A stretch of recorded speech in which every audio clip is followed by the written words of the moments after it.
24 घंटे में से आपको 7 से 8 घंटे सोने में देना है, 1.5 घंटे आपका फ्रेश होने में नहाने में चला जाएगा, आधा घंटा आपको योगा करना है, इसमें आपको वॉकिंग और 10-15 मिनट का योगा करना है, 10-15 मिनट वॉक करना है, 1 घंटा आपका खाने में चला जाएगा, खाने में दूध और अंडा जरूर लेना है, खाते समय ड्राई फ्रूट्स भी लेना है।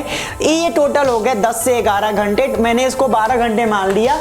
आपके पास बच्चे 12 घंटे में से 6 घंटे आपको कोचिंग में लगा देना है। अगर आप कोचिंग नहीं जाते हो तो खुद से नया टॉपिक पढ़ना है, सेल्फ स्टडी करना है। 3 घंटे आपको क्वेश्चन सॉल्विंग और होमवर्क में लगा देना है ताकि आपने जो नया टॉपिक पढ़ा था वो आपका स्ट्रांग हो जाए। 1 घंटा रिवीजन में लगा देना है, रिवीजन करना है शॉर्ट नोट से और 2 शॉर्ट नोट्स बनाना है और 2 घंटे लगा देने हैं प्रीवियस ईयर में, जिसमें से 1.5 घंटा सवाल सॉल्व करना है, आधा घंटे में एनालाइज करना है कि आपने क्या नया सीखा। तो इसी के साथ ये वीडियो यही समाप्त होता है। मैं चलता हूं, बाय बाय।